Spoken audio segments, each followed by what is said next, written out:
All right, good day, Chairman and guest. Good day. Ooh. We have with us today what I believe to be one of the foremost experts as it relates to John Mayer gear, equipment, and information. It is none other than the great Justin Jeske. Did I say that right, Justin? You did. You got it. Justin Jeske, the pride of Canada. And not only does he have great John Mayer content, I should mention this just as an aside, although we're not going to talk about this today, but we may bring him back for this, is he also is an expert as it relates to John Frusciante of the Red Hot Chili Peppers. So this may have to be a separate episode that we do with him in the future that covers similar information. But today, just to give you a quick overview of the things that we're going to be covering with the great Mr. Jeske, is we're going to be talking about John Mayer gear. We're going to be talking about what happens if you clone your rig identically to John Mayer. What happens if you just want to get in the ballpark? What are the key staples that you need? What are some of the best John Mayer tones and solos? What's currently on John Mayer's rig? Is there actually a correlation between John Mayer and Stevie Ray Vaughan, as many people may allude? And what are other great resources for fans of John Mayer and the gear, and they want to know more? Justin, welcome to Chairmen of the Boards. Thank you for having me on. It's a pleasure to be here, everyone. Awesome. Welcome. Awesome. So before we start, any quick pieces of information that we want to gather from the chairman, any comments that we want to make before we start diving in to the John Mayer gear and just making Justin have to go back into the Rolodex and think up all these different answers of questions that we have? I have a very important one to start.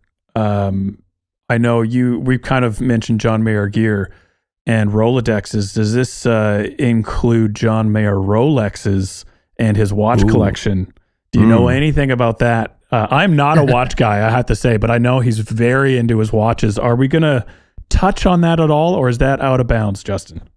That's pretty out of bounds for me. I'm a sneaker guy, so sneakers it doesn't maybe affect I his could tone. talk about. No, but watches, nothing in there as far as I know. I mean, when you play in time like John Mayer does, I don't know why he needs that watch, but that maybe that can be another episode, another guest. But I just wanted to clear that up. A Rolex with a built-in metronome. Exactly. That's really my main first question. Brian, do you got anything for Justin to get started? No, I don't think I do. I will have a few questions, but no, I mean, not that I can think of right off the bat. Okay. Well, I think that we should start in a place that I think is going to satisfy any potential fans of John Mayer. And I think we should start, Justin, maybe in the order of what is currently on the John Mayer rig. Now, I know he's doing a solo tour right now, and for people that are listening only, Justin is wearing a sweatshirt which has got the John Mayer solo logo on it. Presumably you went to one of the show dates where he was on tour solo. What is the rig for the solo tour here? And I even saw that he announced he's going to be playing in Japan for New Year's, which is cool. Got a couple of dates at the Blue Note. Super small venue, I think like 300 people or something like very that. small, which is super cool. Yeah. So what is the rig as of today, as we know it? Well, the rig as of today is kind of interesting for John. As we know, he just has performed Crossroads, and then now he's back on the solo tour again. And the solo tour is primarily 99% acoustic performances. You might get one actual electric guitar performance a night, which is kind of what my specialty is, more or less, in terms of John Mayer gear and everything like that. For the multiple pedal boards he's got going on, it's mainly vocal effects when he's performing acoustically. You'll actually notice him having like them inside the H9, the new one, the dual H90. The H90, that one. He's got that one on where you can notice he does like certain vocal effects and things through that even. But primarily for electric guitar, you're seeing him with a triple overdrive setup, where the great debate with John Mayer and his overdrive sound is it Tube Screamer into a Klon Centaur, or is it a Klon Centaur into a Tube Screamer? And he's kind of ended that debate for all of us, which is really interesting because he's got an Ibanez TS10 going into a Klon Centaur, going into another Ibanez TS10. And it's the same thing for Crossroads. He's now been running that kind of setup where sometimes for bass, lead kind of tones, he'll run one TS10. And then for solos, he'll stack the Klon and then the second TS10 on top of it. So we're getting all three on. And that's kind of been the main component of John's pedal combination at this point. Of course, you still have an Octopus on his pedal board. You still have the Keeley Katana Clean Boost in the mix as well. He was using the Boss Delay Machine 101 for Crossroads as well very recently over the Providence Chrono Delay for kind of that longer delay sound. But that's kind of some things electric guitar wise we've seen John using very recently. Nice. So as you said, for the acoustic stuff, it's not so much electric. Could you go through the Crossroads rig, or was it just simply that, just the tube screamers that are on either side of the Klon, the Octopus, and the Boss Delay Machine? Yeah, that was pretty much it. Add a Strymon Flint into the mix there, and you have essentially the Crossroads pedal board. So the trio pedal board 2023, basically. Yeah, it's very simple.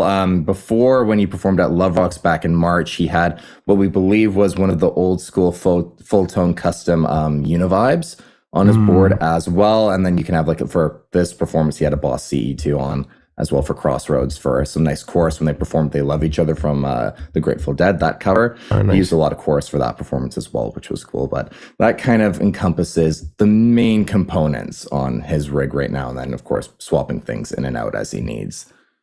What was the amplifier setup for the Crossroads thing? So for Crossroads, it's really cool. We're seeing him go back to one of his old...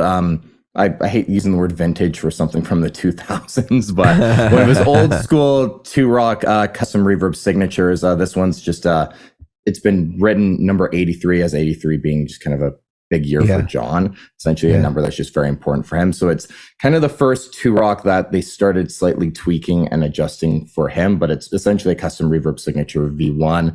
His 64 Vibra Reverb, which is one of my favorite amps of John's. And then as well, Dumble Steel String Singer 004 was also used. Nice. Wow. It would seem from hearing you talk about this stuff that you and John are just texting every day. But from watching your videos, I know that you have to be a very meticulous, dedicated, and you have to be able to put in the time for this. And from seeing some of the videos on your YouTube channel, which is very good, by the way, thank you.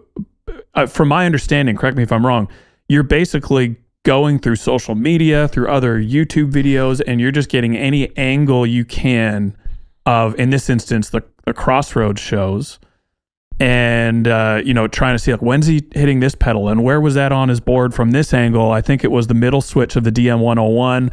Then he turns on the reverb side of the Flint and turns off this. Like, it's meticulous, and I'm just curious, is that how you do it? And for the Crossroads video on your channel, how many different videos, how many hours of looking at stuff did you have to go through to come up with a really quite accurate depiction of what was going on? Yeah, it honestly depends on how blessed we get with footage from all these performances and everything like that and what comes up. Sometimes it takes a very long time and, a couple hours of sorting through YouTube, kind of looking through videos to see if you can get a good angle or not, and then taking multiple videos, splicing them together at times when people stand up right at the moment you thought he was going to press something, and then the people in front get up to go grab a beer, and then you're like, oh, come on, like that would have been the perfect shot. Yeah, it's kind of one of those things where you're just constantly looking for good angles and everything like that, scouring different professional photographers' pages as well to see if they had like a really clear shot the odd time. And then sometimes even when they do know when Chloe Weir was taking photos of the Dead and Company's final tour, there was one photo she actually completely blurred out his pedal board on. So I think it was kind of a little cheeky where they're like, all right, this is going to be too good of a shot of his board for you guys, so let's just put a little. Is he a bit like mysterious about it? Like, I know he talks about his gear every once in a while, but it's not like he's consistently doing like, these are my settings for this song, this is a behind the scenes at the studio with my exact gear. And when I like, some artists will do that, but does he ever do that type of thing with his? He seems to like hold it a little close. He does, and I think he is very much aware of kind of the mystique and like heavy tone chasing that involves his gear, and kind of as the great modern day guitar hero, really, it's kind of, he's always getting kind of investigated in terms of what gear he's using and the sounds he's getting and everything like that.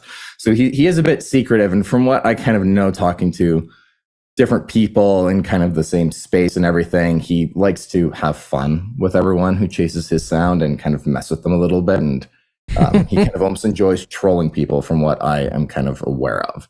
So I bet his Klon is actually a rehoused Metal Zone. It probably is. Yeah. You heard it here first, guys. Yeah.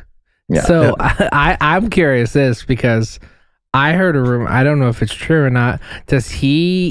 All of his drive pedals, I heard, like, paint them black, so sometimes people don't know what the pedal is. Because I heard that I heard people say he's done that. I'm like, I've never seen a photo, but again, it's getting a photo of his board is impossible.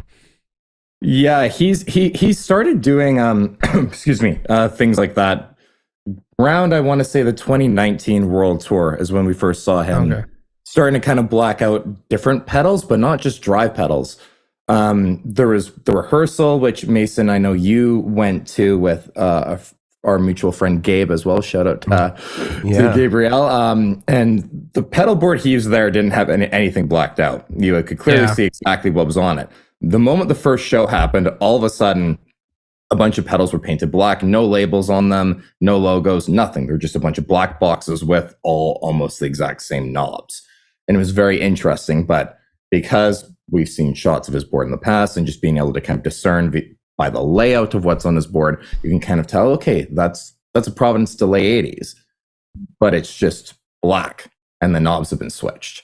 And he started doing that with a bunch of different pedals. And when John was actually talking about promoting Sob Rock and some of the gear he was using, someone in a live stream with the Session IG, I'm not sure if he still does streams or anything, but he did a full breakdown of all the stems of Last Train Home.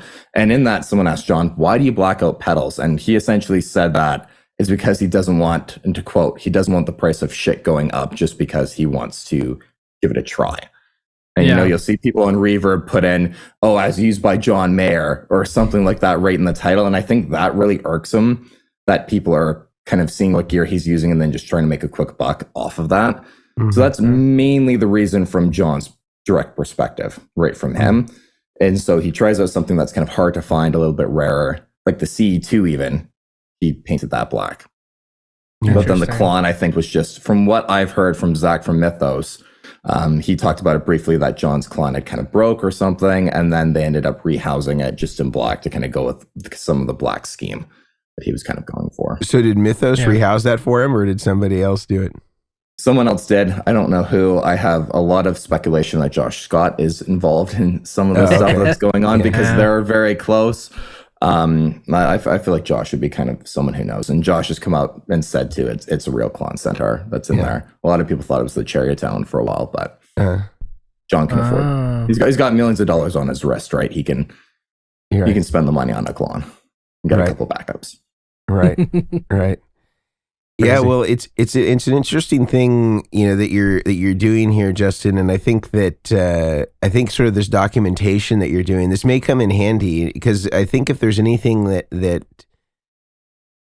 we could learn from the Grateful Dead folks, is that a lot of the people that were meticulous about sort of documenting the history and evolution of, let's say, Jerry Garcia's gear and stuff like that, they came to benefit from that a lot in the future, like, with books and things like that, because there was only a limited number of people that had sort of a concert by concert or year by year information around how things evolved. And so, who knows if maybe you'll be called on at one point in the future to have to recount, what was used in November of 2021 with whatever tour it was and what gear was used, because they want to get back to that sound.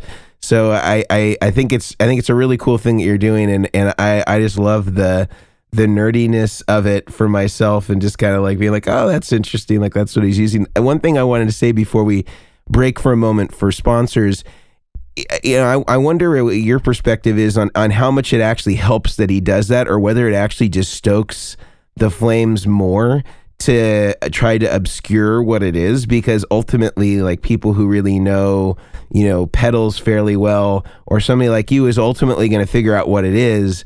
And the idea that it's supposed to be somewhat, secretive maybe just makes people want it more than if it were just something that were, in plain sight and there was no, concerted effort to try to obstruct what it is. Do you think that it has the inverse effect that he thinks it does by obscuring pedals? I think it does. I think it just kind of adds to the whole mystique around his tone. And sometimes he gives off the perception that he isn't a gear guy, but then you look at the gear he chooses, his amp selection, everything, how meticulous he is with his sounds, the different pedal boards and what's on them from, sometimes show to show, they're changing and evolving on a large scale tour. It's clear he's a gear guy. He just is. And it's clear as day. And I think when he blacks out certain pedals, or like you say, he blurs out a certain photo that's too good to just give us for free kind of deal, I think it just kind of adds to the mystique. And it's kind of, I hope for him it's a little bit fun as well, where on his end he's like, all right, I'm going to make this a little bit harder for these guys, and let's see how long it takes him to kind of figure this out. And it makes me have a lot more fun doing it and trying to actually do it. Because if you just did a bunch of rig rundowns every year, it'd be like, all right, cool, that's what he's using. No, I think everyone would be like, no big deal, let's just move on from it.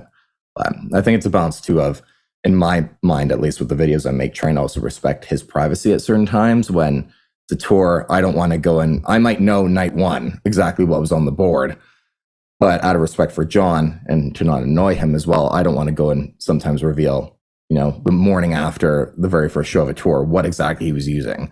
And like, let's just let the tour go on for a while, and then I'll come out and I'll talk about it to kind of give him, people aren't just blowing it up and dissecting it after one show. I think sometimes there's a balance in that way too.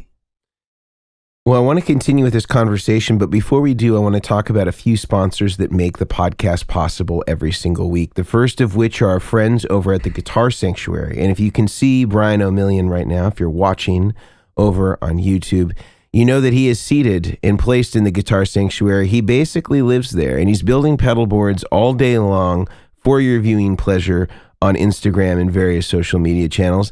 And if you decide that you want to acquire some of the John Mayer gear that is actually available to you because it is a newly built product, much of that would be available from our friends over at the Guitar Sanctuary.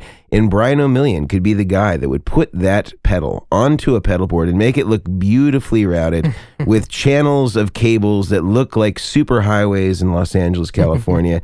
He does a beautiful job wiring all those pedal boards. So do check out our friends over at theguitarsanctuary.com. See what they have to offer. You can head in there in McKinney, Texas if you'd like, or shop online.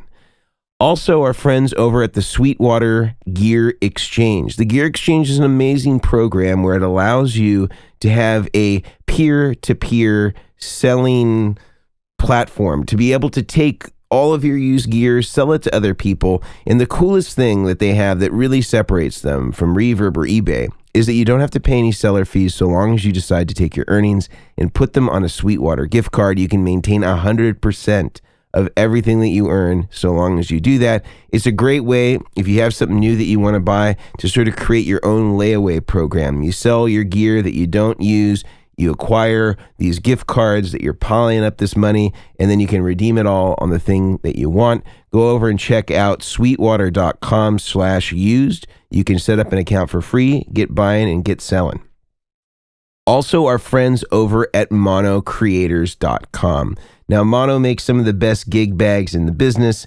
Grant also swears by their pedal boards. They make some really great accessories. I saw that they just recently released a new power supply, very sleek and slim. I haven't tried it yet, but it looks absolutely amazing. It appears to be a switch mode power supply for those of you that are wondering what style of power supply it is. And they have some great stuff. I use their double gig bag all the time. In fact, I had a gig at a wedding over this weekend, and I used one of their acoustic gig bags for the first time, and I was absolutely in love with it. Made it easy to transport, easy to get around, and not as heavy as the case that would ordinarily come with my Gibson J45. So shout out to Mono for making great stuff, and you can own some great stuff from Mono as well by using the discount code Chairmen, CHAIRMEN, and get 10% off your entire order. Now back to the great Justin Jeske. So Justin, we talked a little bit about the John Mayer gear as it is today, and talked a little bit about the trio, talked a little bit about obscuring pedals, talked a little bit about the solo rig, although mostly acoustic and vocal processing equipment.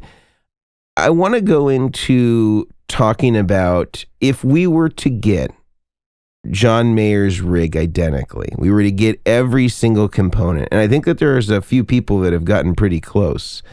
What do you think if we're taking the element of practice, because we know that there's always the get off my lawn people that are always going to say, well, you just need to practice if you want to sound, like John Mayer. If we're taking that element out of it, and we're sort of just restricting to gear, how much do you think having the exact gear is going to kind of get you in the zone, or do you feel like there's sort of just like pedal archetypes, so to speak, that are still going to get you there without having the exact same gear? What do you think sort of the balance of that is, sort of based on your experience and also really being familiar with the gear that John uses?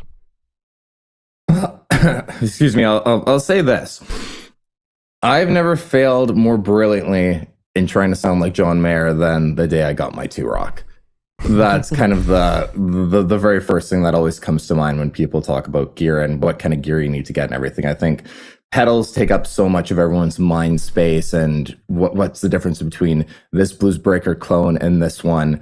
But when your amp rig isn't fully fleshed out a little bit more, those differences aren't as important, or maybe need to be as prioritized as, getting your amp rig sort of set up and everything like that. So as long as you have like a really good, clean Fender style amp, Dumble style amp, 2-Rock or a 2-Rock kind of esque amplifier, I think with really just generalizations of gear, you can get very, very close. Of course, like you say, the hands obviously play a role. Practicing being able to play the gear is something that's incredibly important as well, something I still am constantly working on and everything, as we all are. But I think from someone I took Mayer's Sob Rock pedalboard and replicated it completely 1-to-1. I had every single component identical on that rig. The Vemoram 808, Klassen Centaur, TS10, everything, Mark 1 Aquaplus, all identical. Did my best to kind of figure out the signal chain, and it sounded great. But it was more of a technical exercise and something that was incredibly fun for me to try and do than to actually really make the sounds to sound like John Mayer.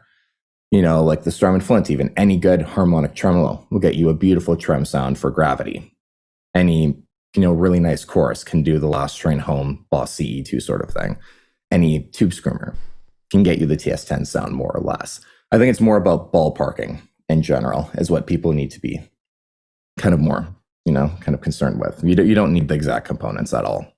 So if you were going to set up sort of let's say the 5 pieces, I'm not going to restrict you to 5 pieces, but if you're going to say what the core pieces were that you would need if you're somebody who is interested in chasing the John Mayer sound and you want to have sort of the core elements in place, what are those pieces that you would need kind of from start to finish pedalboard wise? So this is always kind of interesting to go through, like whenever, because I get a ton of people messaging me, especially on Instagram, asking, oh, how should I build a pedalboard this way? Or on Facebook, I'll see people asking the questions or different forums. And I always like to say it does somewhat depend on the era of Mayer tone you might be chasing. A lot of people really chase the trio, or they really chase Continuum, or then other people, Born and Raised Paradise Valley is their jam. So you always kind of have to take into account what era you're chasing after when it comes to Mayer's tone, because it's evolved. Even though it's structurally the same, it has evolved. But if you're looking to build just a standard kind of cover all the bases Mayer sound, I think the 2 most important pedals are your drive pedals. So something that's a tube screamer is an absolute must. If you had to have one pedal into a clean amplifier, tube screamer is for sure the one to cover all your lead sounds. Then depending either a Klassen Centaur or a Blues Breaker style overdrive if you're more Continuum, Blues Breaker if you're more kind of post Continuum Born and Raised era to present day, Klassen Centaur. From then on, maybe a clean boost in front of that as well, depending on, especially if you gig or play with people a lot, the clean boost becomes a lot more relevant at that point when you can just lift your volume instead of just, if you're playing just at home, turning your amp up a little bit more or not really needing it. But a clean boost to stack into the gain pedals is, always nice for those larger solo tones as well. And then I always am a big advocate of longer delay. I think with John, especially in his tone, a lot of people really think that the Aquapus slapback is incredibly important, and it is, but it's not used as frequently as a lot of people think. A lot of people think it's used always on when it isn't. It's used for songs like Vultures, Wild Blue, where he wants that slapback, and even when John plays, it's very hard to hear, if almost impossible to hear that very subtle slapback. But I was advocate for a longer delay to kind of do, if you listen to Where the Light Is with the P. Cornish TES on the Belief intro, to be able to replicate sounds like that with a longer delay, I think is very important. Then maybe slapback, or then that kind of fourth and fifth position can be choose what you want and what songs are ones you're trying to play. Like, do you want to do I Don't Trust Myself with Loving You and Rosie? Maybe then a Qtron style pedal. Are you wanting to perform like Gravity or play around with that? Then add a harmonic tremolo. Certain things where you kind of have that fourth and fifth position. If you're limiting yourself to that kind of board, at least, you can kind of play around with what songs you're really chasing after in tones. But I say the core drive section, longer delay, possibly slapback. I say that's kind of your main bulk. There's something you said there in the signal chain that caught my ear, which is around his katana. I know I'm known for ages that he's used the katana, the script version, but you had mentioned that he put it before his drives. Is that the case? Like he runs boost into drives, so it's less maybe about volume and more about saturation rather than boost after the drives? Did I hear you right? Yeah, and the katana as well is very song dependent, and even just when he kind of feels he needs it, depending on the tour. He used to have, for the Born and Raised Paradise Valley era, he had two katanas on his pedal board. Both were in front of the drive pedals, and one was used as a pure clean boost, kind of when he needed it to stack with solos or to add for a song like Vultures. When he wants a bit more of a punchy, clean sound, he'll just have the katana on for the entire performance. But then for other guitars like the Black One, he would always throw the leveler Keeley katana on just to kind of bring up the weaker sounding pickups and everything with the Black One, so that he just had more of a consistent level across the board with all of his different guitars. So there's lots of different uses, but essentially katana is always out in front, mainly clean boost for songs like Vultures, Belief. Even for like the main parts of Belief, he'll leave it on the entire time.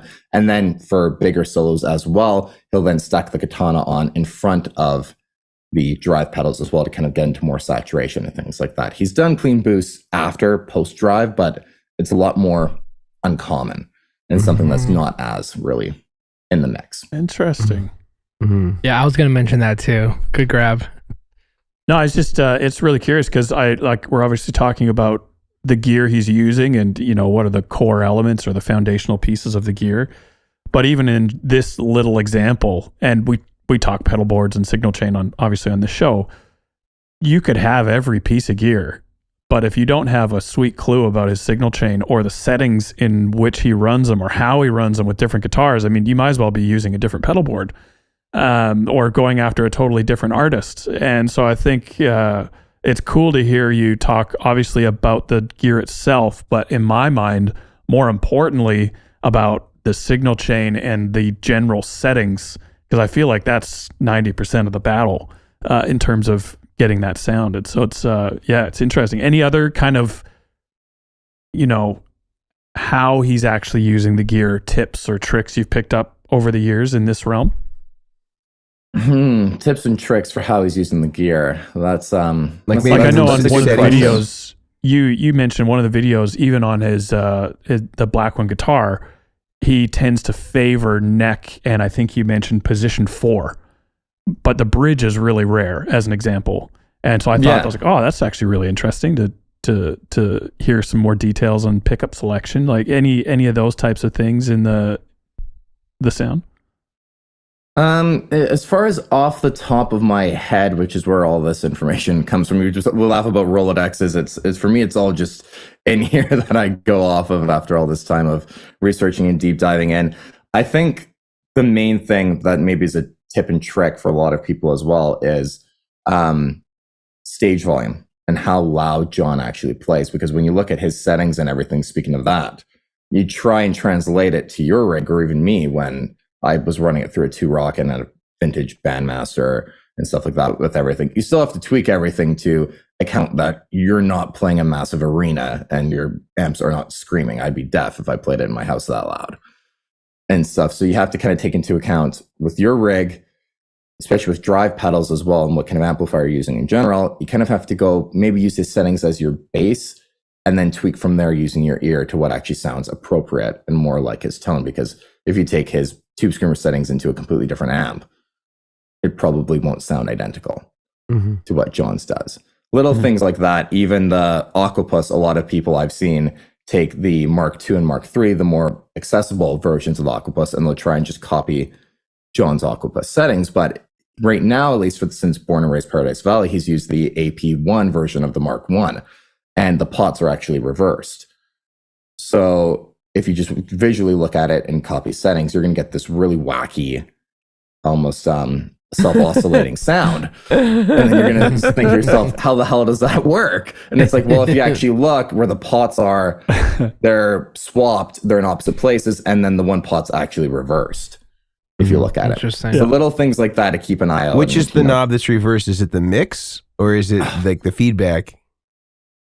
Off the top of my head. That's all right. It's not important.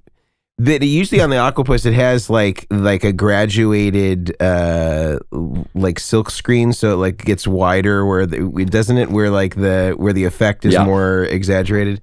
So maybe you could use that as your visual cue if you're wondering. Yeah, I believe its mix is on the other side and then delay and then it's reversed. Okay. On the AP1. I'm looking at my AP2 version, which is the same as the modern ones. And he's used the, I feel like I've heard you say that he's used the AP2 or the AP3 on certain boards. Is that accurate?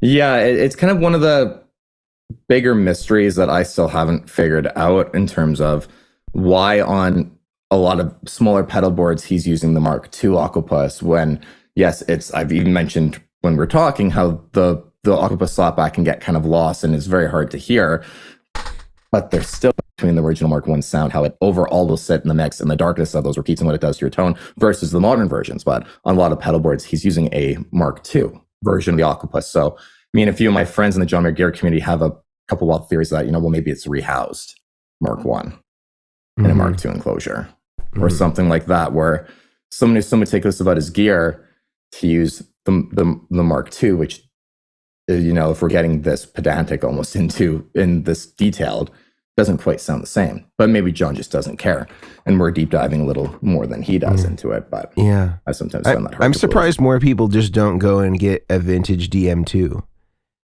because I think that would actually be a closer approximation to the AP1 than a lot of the subsequent reissues of it. Because if you find one with the 3005 chip, that was basically what George Trips was trying to do, is just make a modern replica of a DM2 that was true bypass, and so, I'm surprised more people don't do that. I feel like it's closer, because I've had AP1s at various times before they got really expensive, and through a true bypass looper where I could fully bypass the buffering of the Boss pedal, they were pretty indistinguishable. And when the prices got really high, I sold it because I was like, the DM2 is kind of like the original, but for some reason, because of the pedigree of John Mayer, it's exceeded the prices of what a vintage DM2 would be. But that was the origins for that product. I want to continue going in just grilling Justin with more John Mayer related questions. But before we do, I want to break for ads. I'm going to turn it over to Brian to talk about a few more sponsors that make the podcast possible every single week. Thank you. Yeah, no, we are so appreciative of our sponsors. As Mason says, they make the podcast possible. And in your gear hunt and your building, you're dreaming up ideas of your next replica John Mayer rig or whatever rig that you're working on, what you're wanting to build next. a lot of times, you want the quality amount, quality connectors and cabling and materials and parts. You don't build a car on cheap parts. You don't build a pedal board and everything on cheap cabling and everything. So Bestronics, the guys over in Chicago, are definitely our go-to for cables and plugs and all sorts of patch panels. I just saw Grant and them. They just got a patch split, a multi-pin connector bay from the guys over there because they're the best. No pun intended, but kind of intended. But they have a discount code, Dutch Airs, for 10% off. It's DACHAIRS for 10% off all their stuff. Go check them out. They supply all sorts of cabling, pancake plugs, straight plugs, right angle plugs, all sorts of connectors, the 2.1 millimeter barrel plugs that we use for power cables that everyone asks about. Go check them out. They're simply the best, and you won't be disappointed to talk to Brad. Brad is great. Another one is the guys over at Stringjoy. If you're a string destroyer like Mason, as he says, and you constantly are going through strings, or as I've joked about it, you're a couple packs a day guy when it comes to strings, that you're constantly gigging or you constantly need to change out strings and you need a plethora of strings. They are, as we say, the Netflix or the Redbox or whatever you want to call it of strings, and they can, mail you a subscription. You can get 10 packs in a month, and then you're set for those gigs, or you can get, you try them out or everything. But they have a discount code BOARDS for 10% off.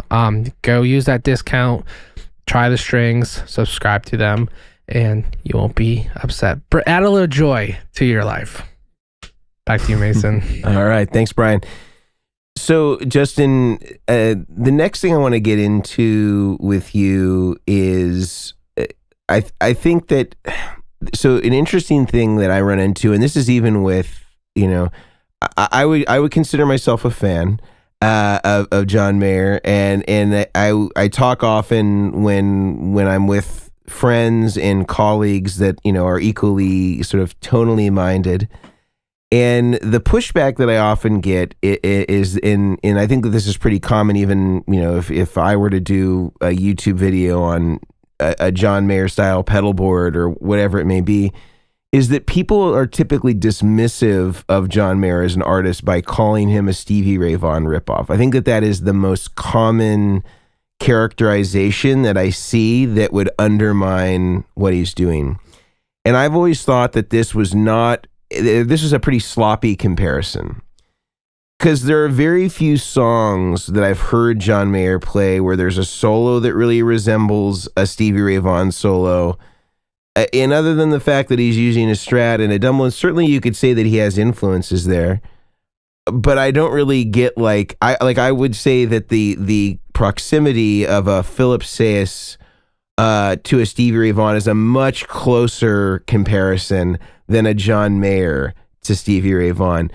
What are your thoughts and opinions around this sort of comparison, and what are examples where you think maybe there is some similarity to like a Stevie Ray Vaughan tone, and then maybe where do we even hear other influences, like we had talked about before we started recording about sort of the Clapton comparison, which is really, I think, a lot closer, at least in the last couple of albums, as far as the solo compositions and stuff like that. Yeah, I'm really glad you brought up Philip Sayce. I think, well, he's Canadian, so we had to pay you respect for that. Yeah, lots of great guys. You had Joey Landreth on a couple of weeks back, another great guy from Canada. I think if you're someone who thinks Mayer is strictly a SRV wannabe or rep off, go and listen to Philip Sayce. Go back and listen to any of John Mayer's recent live stuff. And I think that should almost be enough in and of itself to end the debate of someone who is truly 100% Stevie inspired in their playing and in their sound, like Philip, and he's brilliant, like otherworldly.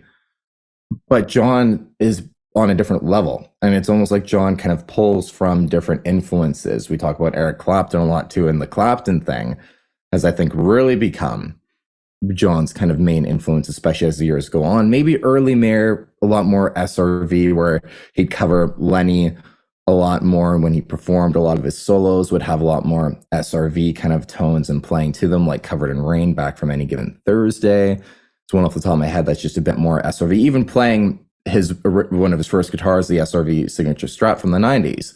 He'd play that with his rig, and it was just a lot more SRV inspired as a whole.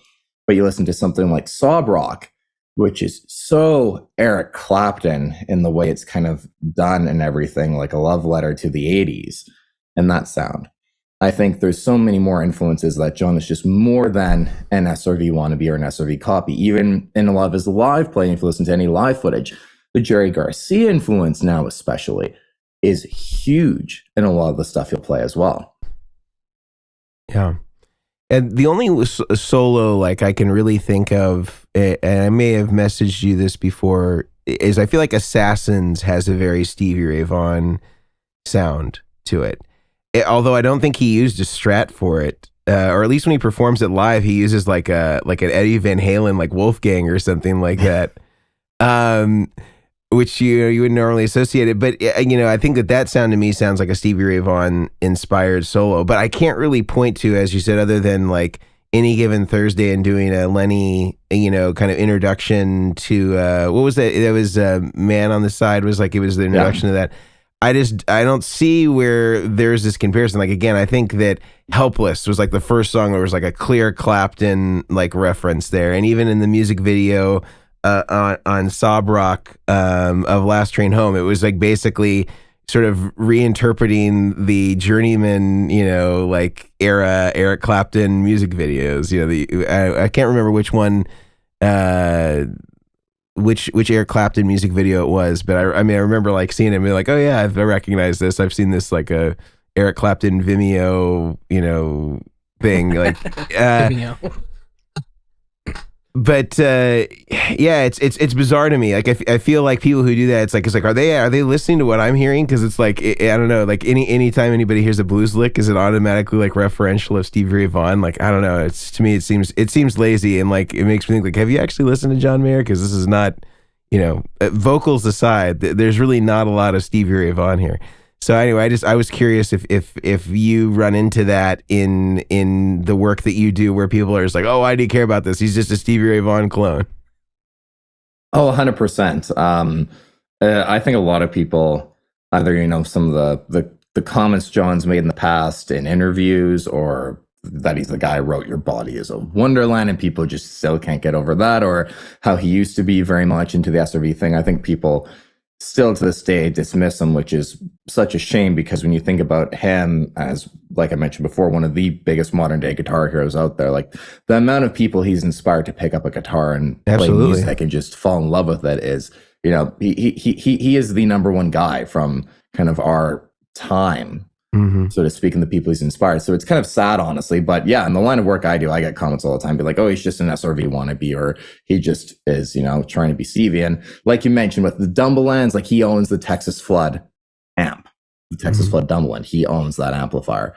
When you look at certain other amplifiers he uses, like the 64 Vibe Reverb, or even just the TS10, Rene Martinez being his old guitar tech. A lot of gear influences are very Stevie, but then there's a lot of gear influences that are also David Gilmour and little nods to Eric Clapton in the studio and things like that, where he pulls from so many different people. I think, like we mentioned, it's just kind of hard to pinpoint, even Jeff Beck, the way he's done a lot of the, I guess I Just Feel Like solos live, and even Heartbreak Warfare to a slight degree with his use of the trem bar.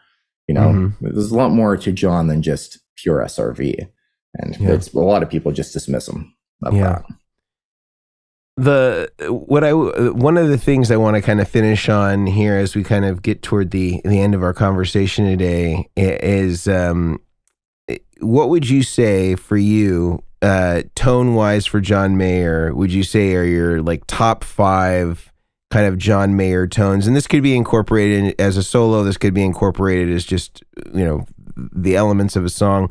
What are, if you're instructing somebody who, has never heard John Mayer before, and you're like, here are the 5 tones that you need to familiarize yourself with, what are you picking as the top 5?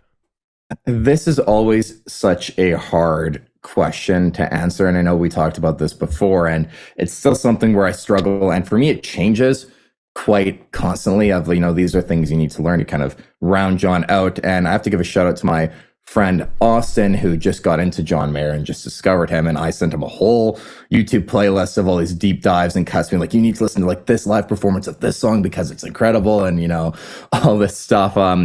So for me, I think In Repair at Webster Hall is one that the guitar tone, especially on that solo, is arguably my favorite guitar tone Mayer's ever had. It's woody. It's just quintessential continuum sound.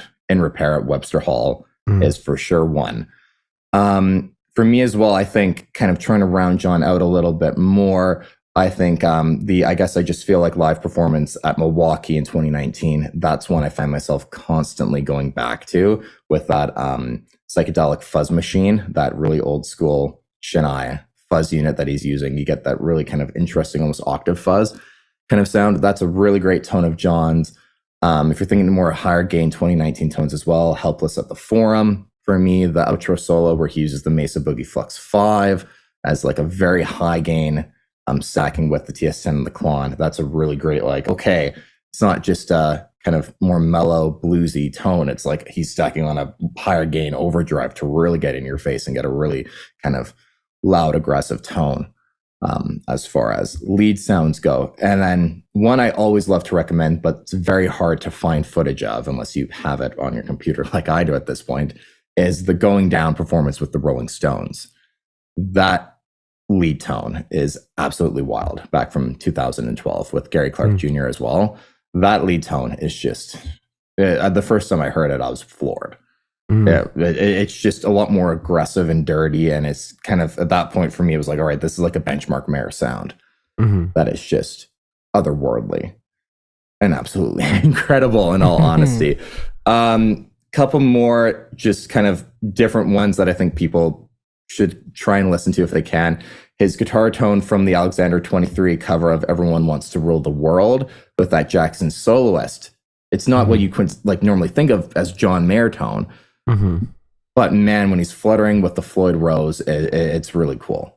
And it's something that's just very different and very unique, but something John is incorporating a lot more into his playing as time goes on, I think, is another really great example.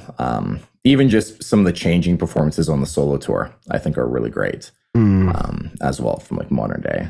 But, do most of these that you mentioned, do they have, are these available for people to watch on YouTube, or are some of them just secret bootlegs that nobody could watch except, the super fan? Most of them are available. The only one that is tricky to find is Going Down. There is actual footage from the crowd of that performance of Going Down with the Rolling Stones you can find. The actual professionally shot footage is a little bit more difficult to find. But the rest of them you can all find online. They're all. Do you have handy accessible links that we might be able to include as sort of referential for the ones that are just readily available that we could put maybe in the show notes or description, so we could kind of have Justin's picks for kind of benchmark John Mayer tones? 100%. I can send some over later. Even Sweet Thing lead tone with Keith Urban, that Crossroads performance is one of my favorites. Or even at Don't Let Me Down with Keith Urban, lots of great performances there. I'll throw in some kind of ones that I think people should check out, some hidden ones that are live footage that I've just found from watching so much live footage that I've got personal favorites of mine that I go back to and listen to. I'll shoot some over. Beautiful. Nice. Well, one more thing, Justin, before we wrap today, that I want to talk about, and I think this would be good too for listeners to understand about what you're doing. You put together a documentary recently, and we talked about it a little bit before we started recording today. And first of all, very, very well done. But for our listeners, can you just tell us kind of a brief synopsis about the documentary and why it may be of interest to John Mayer fans if they're not already aware that it exists? Yeah, so recently I put together, it's about an hour and a half long documentary on John Mayer's Black One guitar. Talk about an SRV influence that guitar is. That was essentially just me taking the history from the guitar being built, the design aspects, different interviews of John and John Cruz talking about the guitar, its history, kind of iconic performances and ones that are worthy of being highlighted throughout the years, and just documenting all these little mysteries around the neck pickup. That's pull pieces got lowered randomly. And the story is that the guitar just was dropped and the pull pieces got lowered.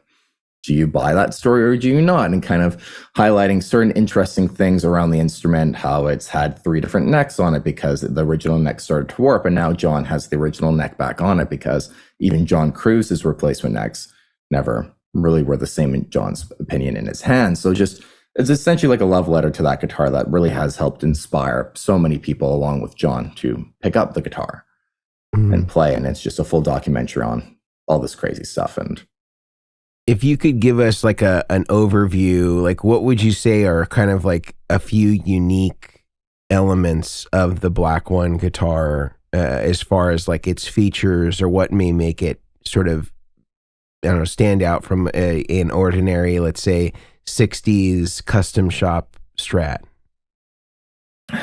I think the Black One is just very unique, and the pickups that it has, they're low output, very SRV number 1 inspired. I'd say almost kind of something along those veins as the Black One in general. John essentially just wanted a black Stevie number 1, was kind of what he had initially wanted, from what I know, at least in certain interviews and stuff like that with John Cruz. I think the main thing about that guitar is that just the tones John's gotten with it throughout the years. Like, it's the record of Continuum is that guitar. Yeah. He's used it on pretty much every single song. And that guitar's 4th and 5th positions especially are just absolutely magical. And I think it's more about what John has done with that guitar and the way that guitar sounds versus something like his 64 Strat, which is hotter and has a bit of a different mojo and vibe compared to that black Strat. I think is kind of what makes that guitar just special.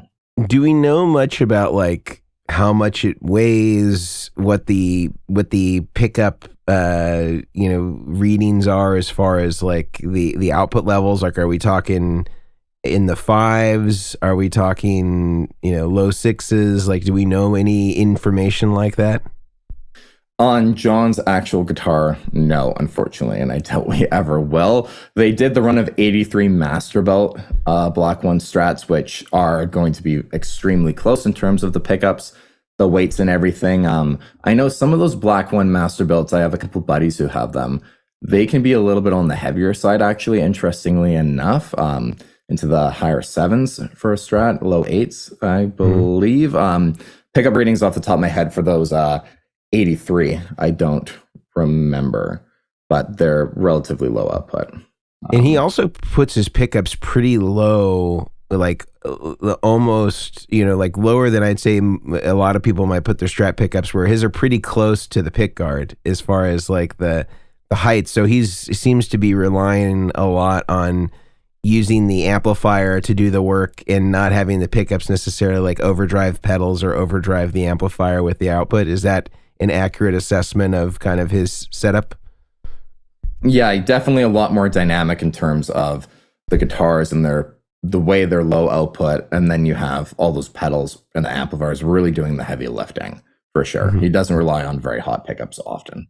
And do you know much about like his setup preferences, about like, is he a high action guy, medium action? Most of his guitars, even though they have tremolos, they're either blocked or decked. Do you know what his kind of setup is as far as guitars are concerned? I don't know that much on his setup, to be honest, because that's such a individual preference sort of thing, and how I like my Strat setup might be very different from John's. And so I've never personally, honestly, dived that deep into it. I think something that's worth noting is generally he'll have, the trem system will be pretty much decked, and then he'll have, 5 springs in the back. That's something I've looked into. But as far as his action and his setup and stuff, interesting enough, that's something I've never really dived that deep into, to be honest. So like I said, it's such a personal preference thing. Yeah.